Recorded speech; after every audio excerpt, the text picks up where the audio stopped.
thanks very much, Ellen, and thanks very much to the NLGF for the invitation to be here. This is going to be a bit of a rant. I'm not bits and pieces here. And it will be about disability, but also I think just about social exclusion. And it was great to see that poverty research, which I'm very fond of, mentioned in Glenn's presentation. And I have been thinking a lot in the last few weeks about social exclusion and sexual orientation. Sexuality and disability is an area which historically has been overlooked and cast in a negative light.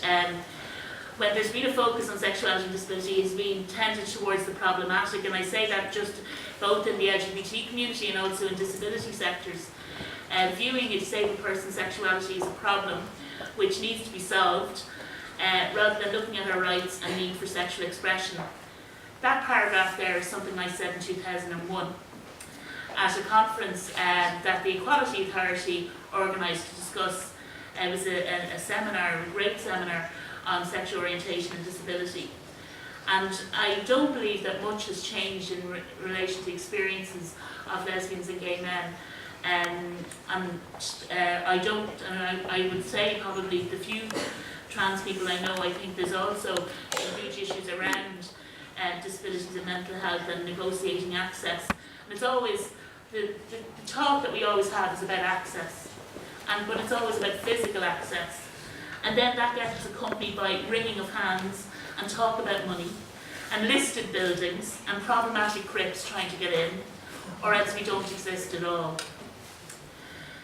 The very narrow focus on disability within lesbian and gay community is about physical access, and intellectual disability, for example, is now only slowly emerging. And I really want to pay tribute to a group called Connecting Rainbows, who are people with extra support needs who are coming together and throughout the framework of what is called Connecting People, which is looking at sexuality and relationships and people who have intellectual disabilities but prefer to be referred to as people with extra support needs. Mental health, from my observation, retains its stigma, and there's been a huge amount of work in decoupling being LGBT from being a mental health issue, but those of us who have mental health issues, the stigma remains about having our issues about our mental health accepted within the community. And I use that term, the community, I mean physical and I mean online as well, because and informal groups that come together. And I have seen examples of where people with physical and mental health difficulties have been excluded from groups that have come together online because of those disabilities, and where people have said, no, we don't need to include people, there's no need for that to happen, and that continues to happen. And generally, I wanted to talk, I rarely take opportunities to talk, and I don't get to hear much of people with disabilities talking about their lives generally. I wanted just to put some figures out there today so that people know generally that over 70% of people with disabilities are unemployed. Over 4,000 people with disabilities in Ireland live in incarceration, and by that I mean in congregated settings, very often with very little privacy, and nobody inspecting the places we live in. Another 4,000 to 6,000 live in community settings that are also not inspected or regulated. They are the modern Magdalens, and as Carl O'Brien in this week's Irish Times referred to these institutions we have today that are not seen by people, not visited, are up on the hill somewhere, and where all your contact with them is a bucket being rattled by the organisation that is funded by the HSE in the first place to provide the service. The state has farmed out services for people with disabilities to 600 organisations, many of whom used to be the campaigning groups for disability rights, but now we don't have campaigning groups for disability rights, we have service providers. We have groups that are trying to reduce stigma and raise campaigns around it, but we don't have representative voices for people with disabilities in Irish society. The disability movement that was around the time that I was active in LGBT politics is gone because people were exhausted, or because of the impact of funders. And philanthropy and state organisations have to look at the impact they've had on disability rights in Ireland, as well as those of us with disabilities ourselves looking at what happened to us. The other issues that affect people with disabilities, such as homelessness, access to health services, having an expectation about the independence in your life, those remain very real in 2013. People I work with and friends of mine are told that they shouldn't expect to be able to lead a life or have a relationship, that they're okay living at home, that there are people in their 30s, 40s and 50s who continue to be cared for by a parent. That parent receives a carer's allowance. The person being cared for is not asked, do they want that person to care for them? And an expectation to have a life. I mean, many of the people that are my friends who live with the support of personal assistance are very, very lucky to do so. And those of you that might have noticed, there were protests outside government buildings to retain the PA service. Most people didn't know what the PA service was because there are so few people on it, and the expectation that you might live in the community amongst your peers, assisted by people to do so, and have an expectation that that should happen. That isn't there for those who are on the waiting list, because we don't talk about the waiting list. And we don't talk about the numbers of people, and we don't have those numbers, real numbers, of the numbers of people with disabilities who want to live in the community, want to be in employment. We know how many are employed, but we know very little about the real lives of people with disabilities in this country.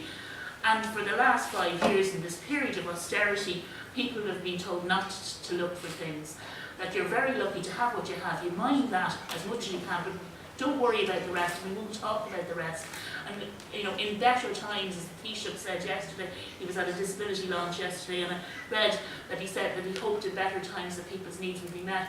In these times now, why aren't those needs being met, and why aren't we talking about them as well?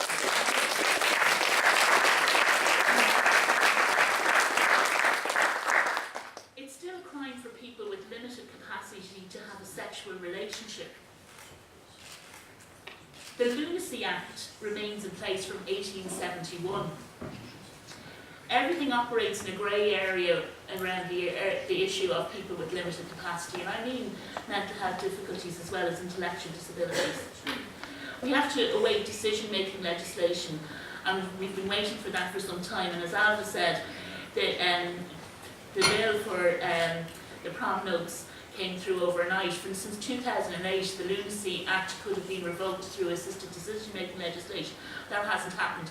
Ireland can't ratify the United Nations Convention on the Rights of People with Disabilities because of our 1871 Act. Ghana and many other countries have ratified that legislation and put it into effect as much as you can. But we can't do that because our legislation is so old. And when that comes to supporting people to have access to their communities, there are issues in service providers and disability service providers that remain where people are not allowed to have sexual relationships, whether they are gay or straight, whether they are questioning. There are continual barriers there, and there are people making decisions who have no right to make the decisions on who can have and can't have a sexual relationship, explore their identity, go to a gay pub for a drink. That continues to exist in this country and will continue to do so even when we get this assisted decision-making legislation, because people with disabilities are not seen as having a sexual orientation.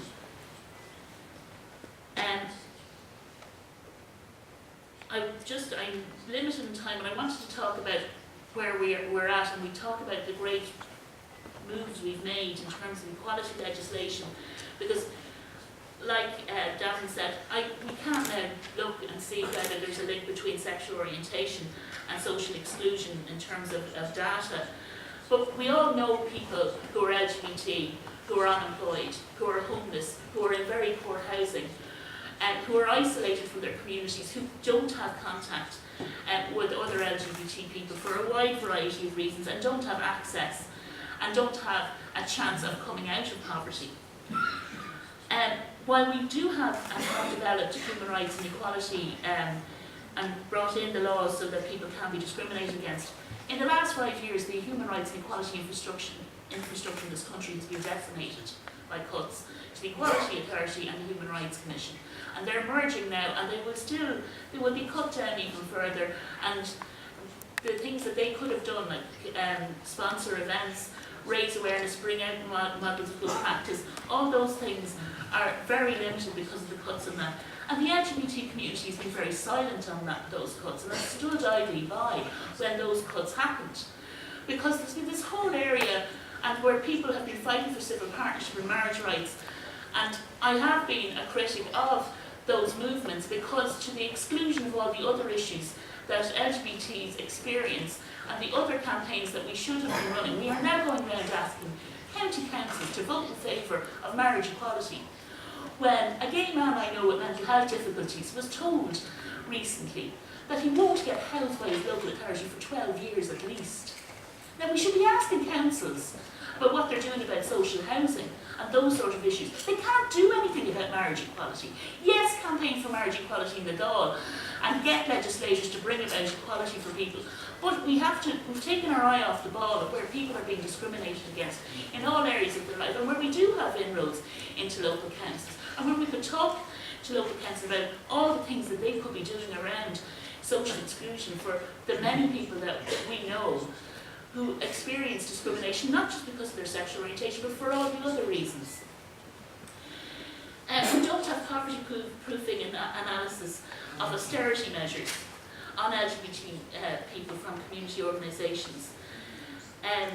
What we see, though, is continuing presentation of LGBTs as economic indicators. And by that I mean things like where we are supposedly gentrifying parts of Dublin 8. While we enter into our civil partnerships. And it's all this presentation of us as being hip and cool and trendy, and where we don't want to talk about the issues that we could be talking about, and we could be helping people to move on in their lives. And not just the organisations that deal with homelessness, about making sure that they're okay about gay people, which is another thing that we've been very good at, telling everybody in the state and in the community sector how to be nice to queers. When we're looking at ourselves, are we being nice to everybody else? And I use that nice term, in inverted commas. So those are the sort of things that, I would like us to be thinking about the fact that the civil partnership legislation has meant that a lot of people are exposed to poverty, because if they cohabit, they might lose their rent allowance. And when those of us have raised those issues, and the Citizens Advice Bureau in the UK have looked at those issues and the impact of civil partnership on people. But we need to talk about that, not just to be told with rights come responsibilities. These things do affect us.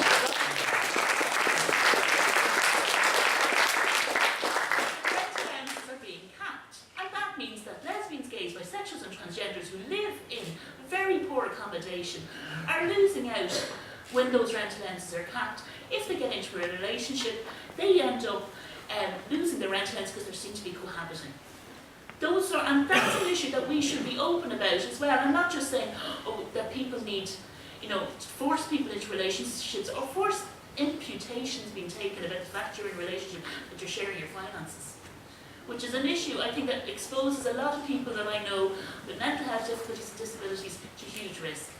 So that's the rant over, but I just wanted to give you food for thought for